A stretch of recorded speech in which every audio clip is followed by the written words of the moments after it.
chini.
Hii ni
Okay.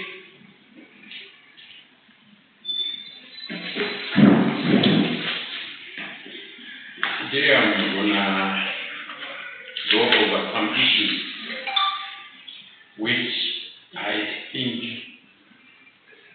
were not adequately covered. And that is on the issue of sustainable development.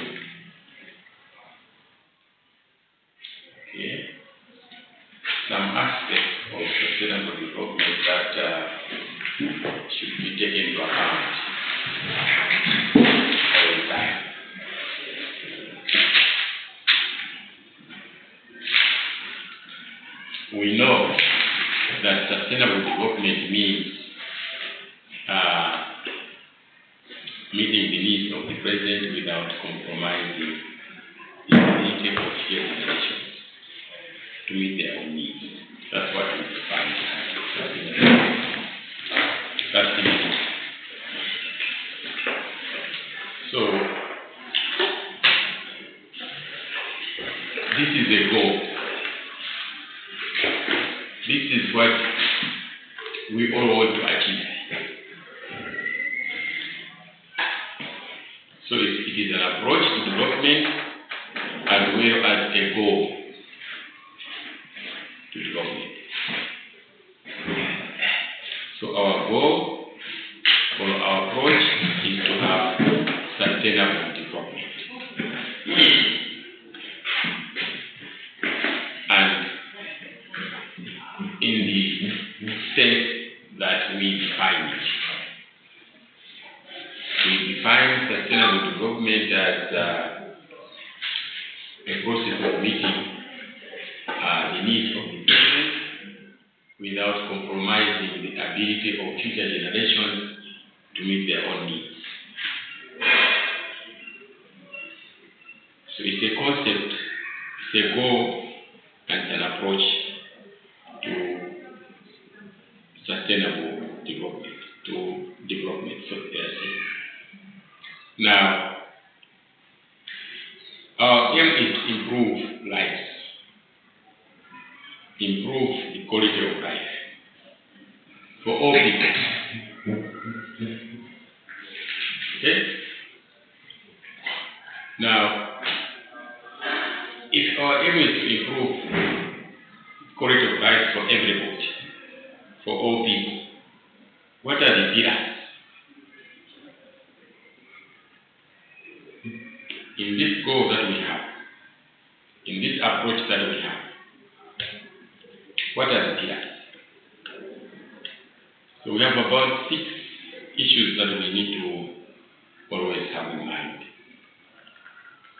One is what is called social equity. Social equity.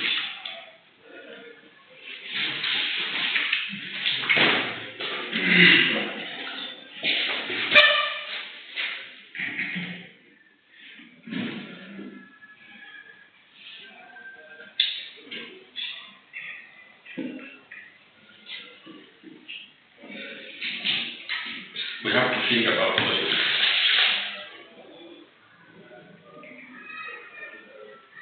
Now, when we say equity,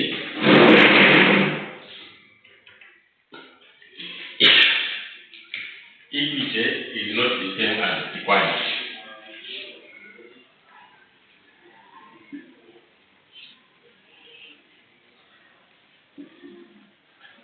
These are not the same, right? We're talking about social equity. Equality and equity are not the same things. Can somebody tell me how different they are? Yes. Okay. We can say that equality is a matter of making sure that people are being treated in the same way. But equity, a matter of looking at it. Can I explain or using the example? No. Okay, maybe let me explain. Just explain your way. Okay. Equity, or where I think equity, it means that making sure that despite the condition in which that particular person is, he or she still more receives the same treatment. For example, No, not the same treatment. In equity, you don't treat people the same. That's why I was saying, do you know the difference between equality and equity? but maybe In equality, okay. you treat people the same. So, you have a family of 2 people. Okay? You have a family, wife and a child. So you are 3 in total.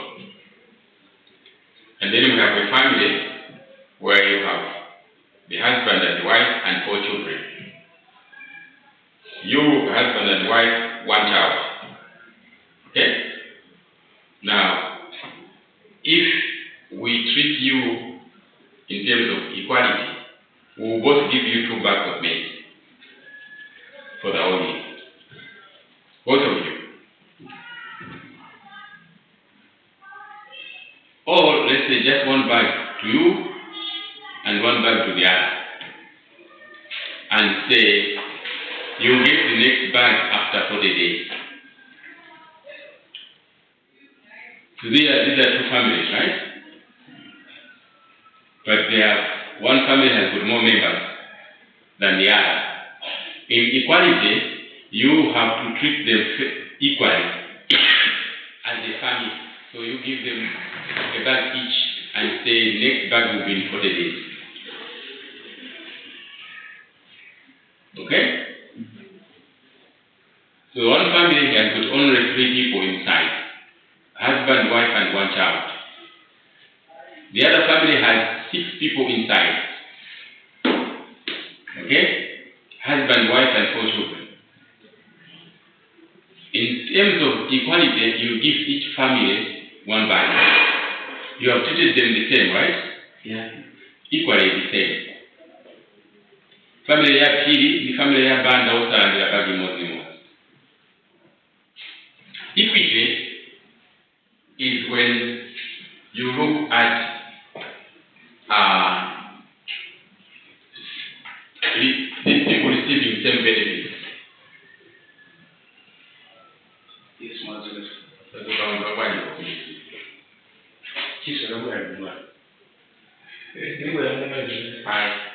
No. And so more tangidwa.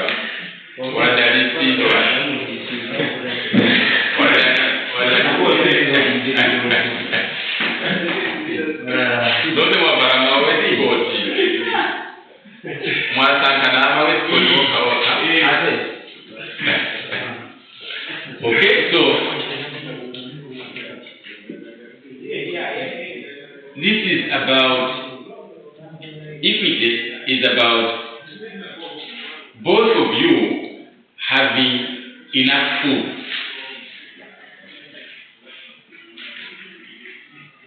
That's equity, having enough food. Each family having enough food.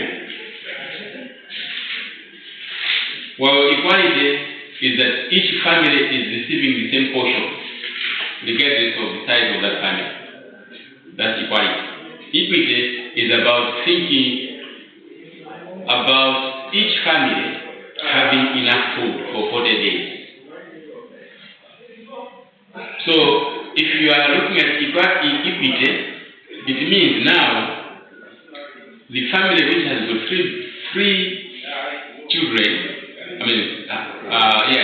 the family which has got 4 children will actually have less food. You have given the Philly family 1 bag, the Banda family 1 bag, but one family has got 6 members in the family. The other one has 3 members in the family. Equality there is not solving a problem for both families. You have not solved the problem in terms of equity for both families. So you might decide to say, okay, 1 bag to the family which has got 3 members, 2 bags to the family which has 6 members. Then there's equity.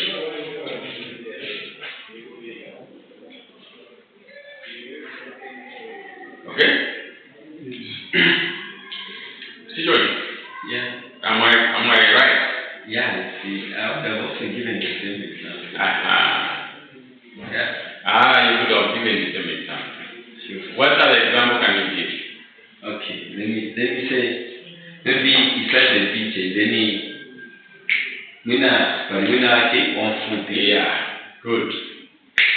But when I get 1 food, we don't want that. They got a mango. But the mango about the mango. Just imagine the city with a lot of mangoes. To say this to feed about.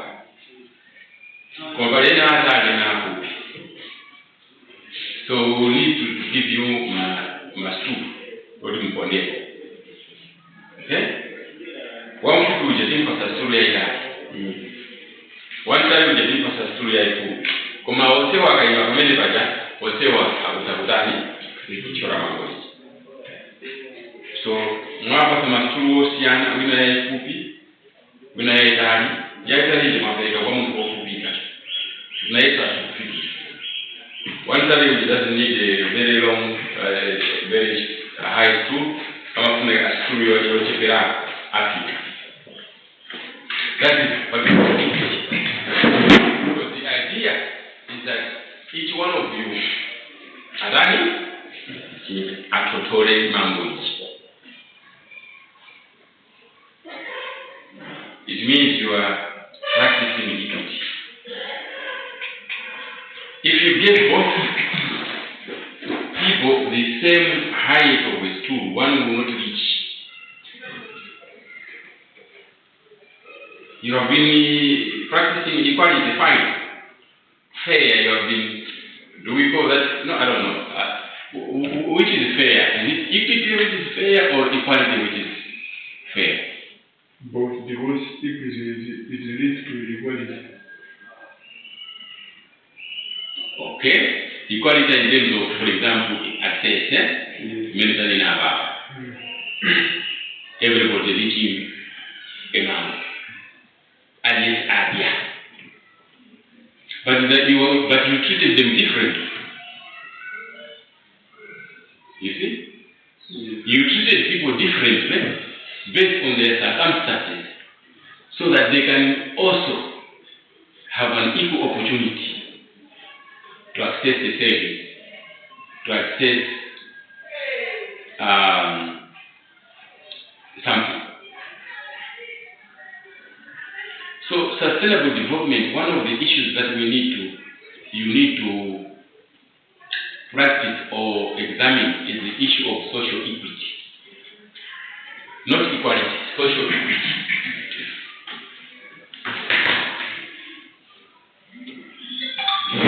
Okay?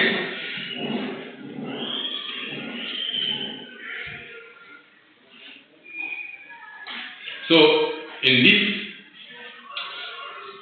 this particular fundamental condition that you have to be looking at, this social equity is about improving the welfare and conditions. You are improving the welfare and conditions of people so that they have access to all the basic necessities of life. So food, healthcare, education, gender, protection from violence, all these things have to be included. Now, I have just told you that treating people equally does not mean that you are being fair.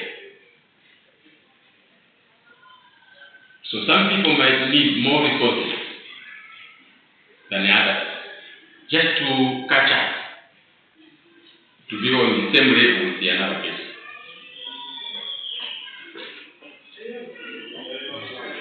So for example, in education, you may find you may need to provide some extra attention to that kid, so that that kid can also be like the others. It's also possible there are some families do not have enough land. Others have more land.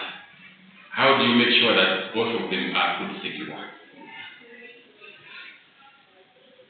So the access to resources, the way you handle access to resources for the two might be different.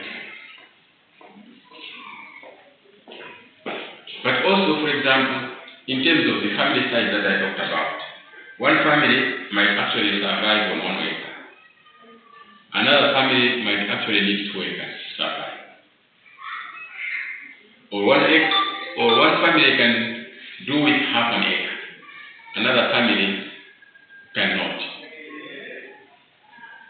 So you have to provide people with same access, for example, to food. If your family is large and you only have half an acre, there will be problems of accessing enough food.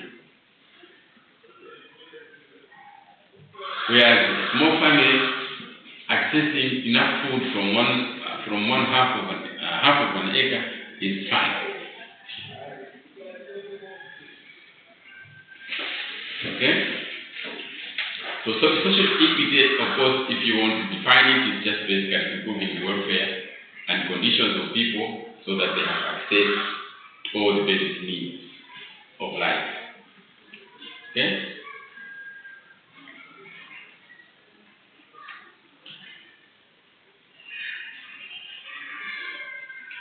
Are there some people here who are doing social work? Yeah, it's Huh? Most of you? Yeah. So this should not be a problem for you to understand when we say social equity. You know, you have read social capital, right? Have you read about social capital? Could be some sort of providing, Social capital is taught in social work.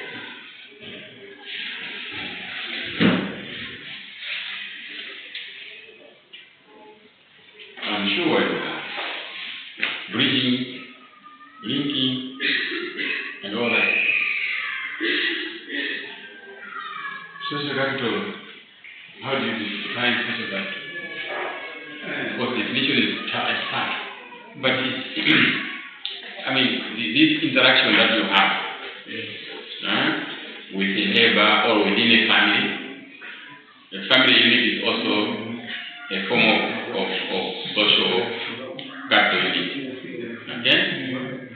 I mean, you learn how to speak, you learn how to behave, you learn how to eat, to walk from the family. You learn about religion and all that from the family.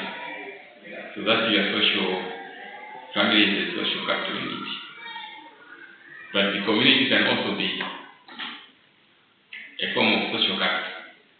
Basically, it's a benefit that you get from being a member of a family or being a member of a community. You benefit. There are some benefits. Or a certain group. Yeah. It can be a political party. Yeah, it can be a political party, it can be a religious organization, a religion can also be. Okay? Amakarandi amaya mvano, kayandino anyamata akwaya. All those groups are social capital. Because there are some benefits that you get. So when you say capital,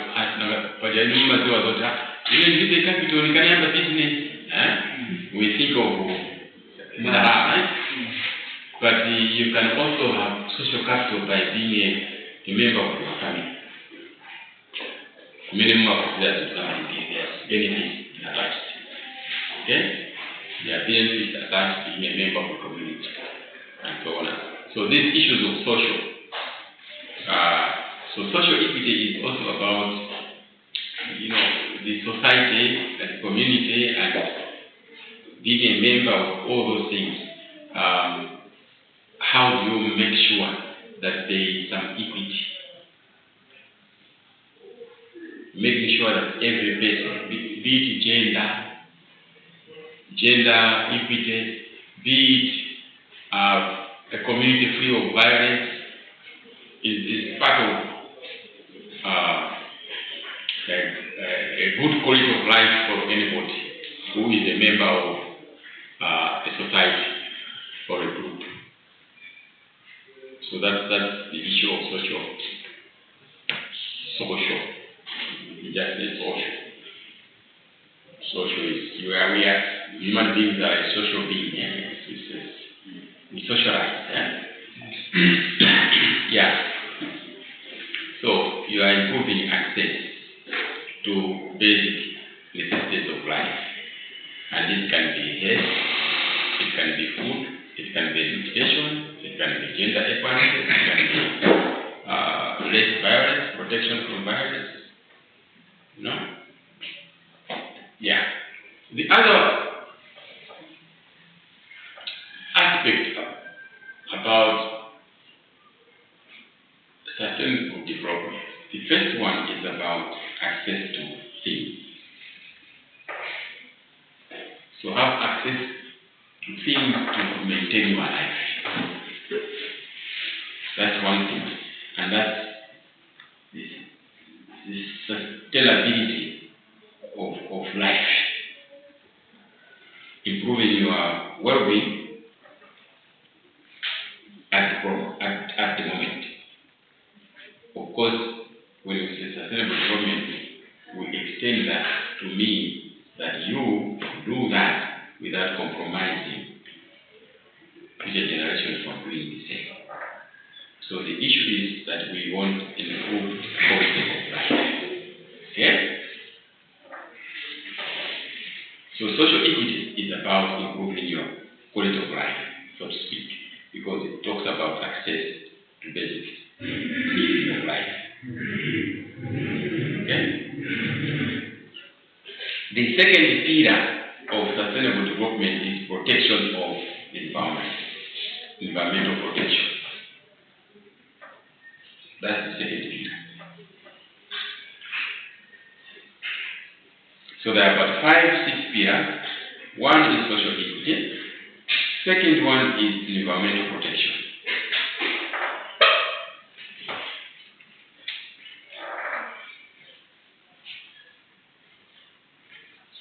So this one is about, environmental protection is about protecting the ecosystem so that this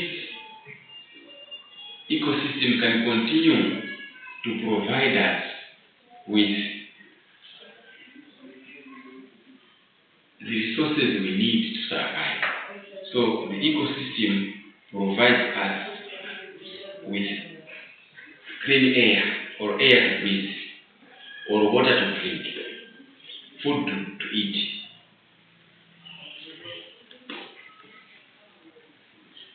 And that will be the same for future generations.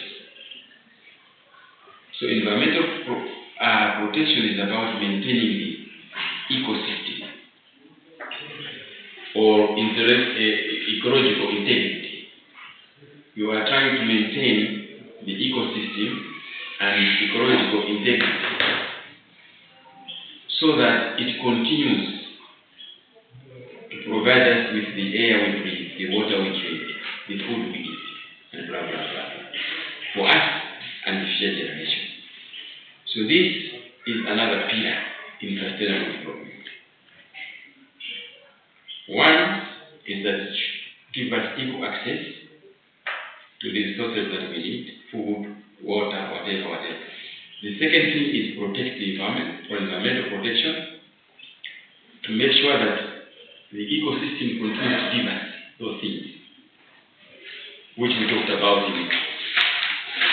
in one above, in social equity above.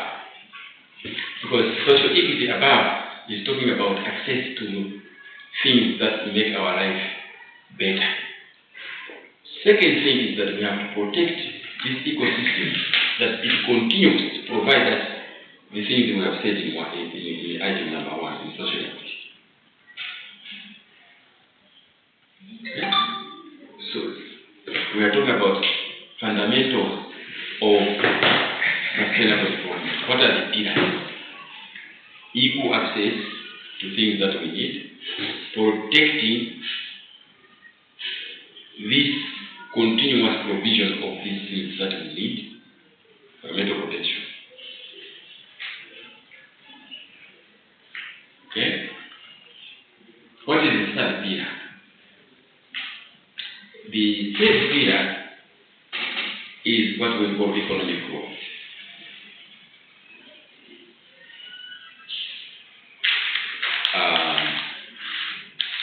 What is economic growth?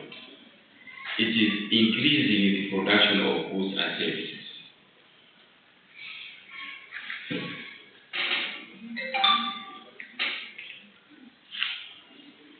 You are increasing the production of goods and services. Why? So that more people can have access to them and that their income can increase.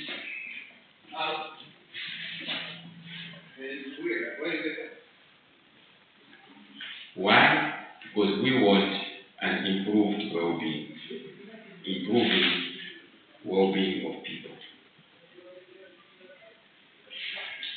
Remember how we defined development in this subject called sustainable development. So we have issues of equity, social equity. We have issues of environmental protection. We have issues of economic growth. Economic growth is increasing the production of goods and services. When you increase production of goods and services, you say there has been economic growth. Why? So that people should have more. Their income should increase. What are we assuming? We are assuming that when people have more and their incomes are increasing, it means their well-being is also improving, right? That's what we assume.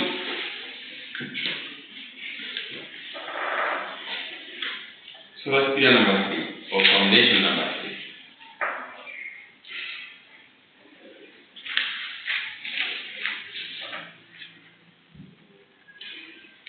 Number 4 is when we talk about citizen participation.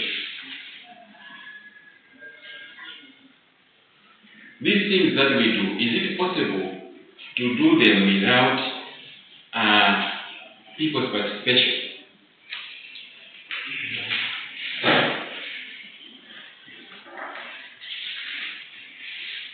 Remember the issue about protecting the environment so that it continues to give us the things that make our lives better. It can continue providing us fresh air, water to drink, food to eat, and blah, blah, blah, blah, blah, blah. Think about that.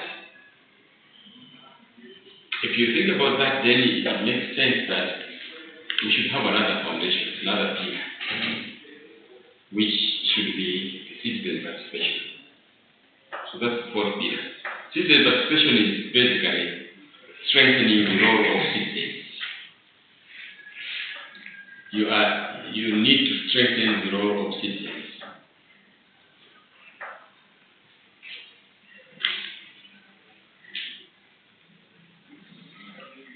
Why?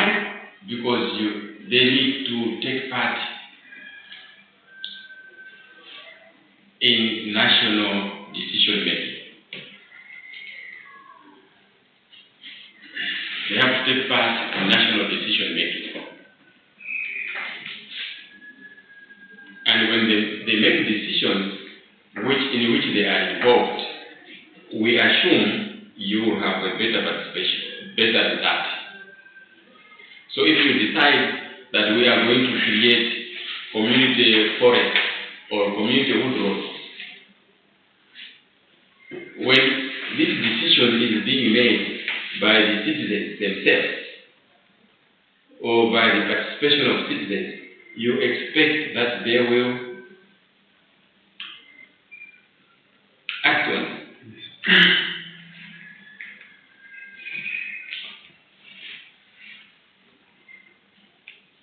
Now, to strengthen the role of citizens, for them to have a meaningful and active role in national decision making, you remember the policy tools, how policies can influence actions of the environment. Remember what we talked about, the policy tools. One was what? Public campaigns, right? Which is civic education.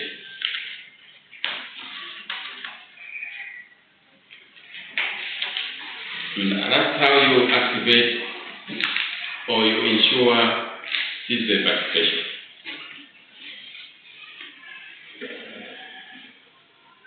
You call on them, you go upon them to participate, to be part of decision making.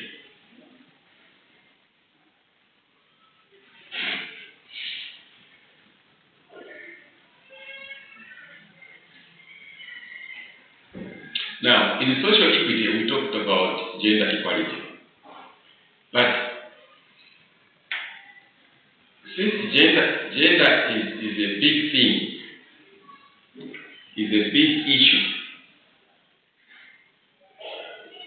we sometimes look at this as on its own, to stand on its own, as pillar number 5. That you have ensured, in order to have sustainable development, you have to ensure or consider gender equality. I'm not saying it, gender equality.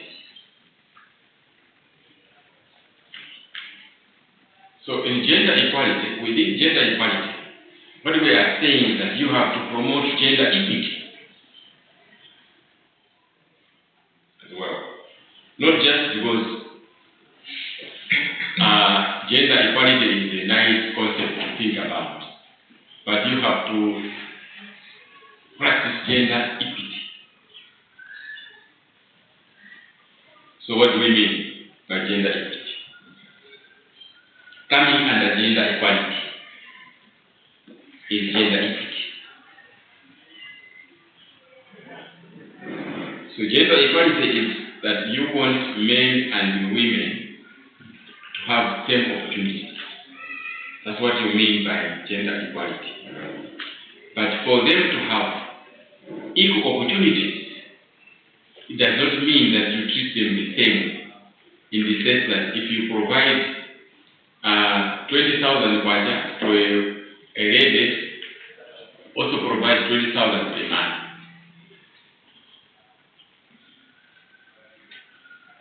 It doesn't mean that.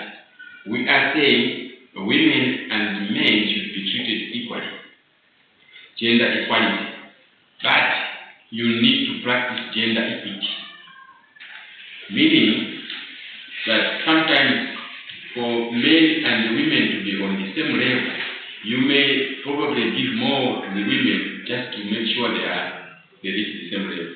Just like giving a higher stool to somebody who is shorter, so they can also reach a man. So you are practicing gender equality, but you are utilizing the concept of gender equity. Achieve gender equality. Are we together? Just to make sure that they all have equal access to something, you may need to practice gender equity. Give more to one so that you can attain a level where they can both be equal. That's same as a short and a tall man. You don't give them the same stool for them to have equal, to achieve equal height. Because to reach a man, you need a certain height for you to reach it. Okay? Yeah. So, sometimes you have to practice gender equity so that these two genders now can can participate fully in development.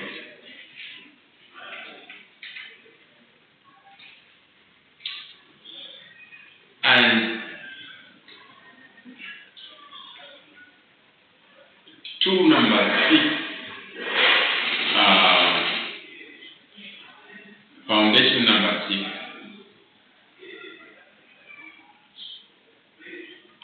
is institutional strengthening. Institutional strengthening. So we have 6. We have social equity, we have environmental protection, we have economic growth, we have citizen participation, we have gender equality, and then lastly we have institutional strengthening. Institutional strengthening.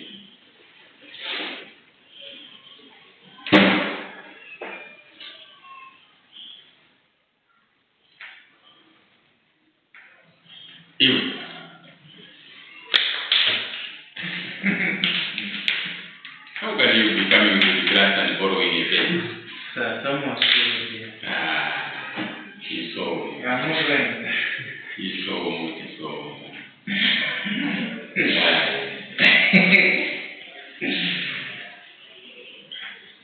Institutional strengthening. So basically, what we are saying is improving the capacity of government institutions, for example.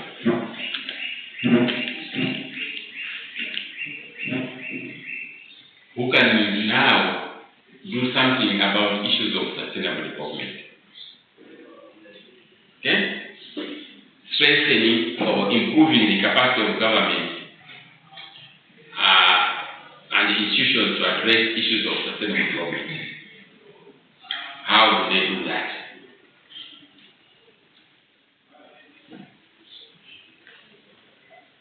When we are saying strengthening their capacity to address issues of sustainable development, what do we mean?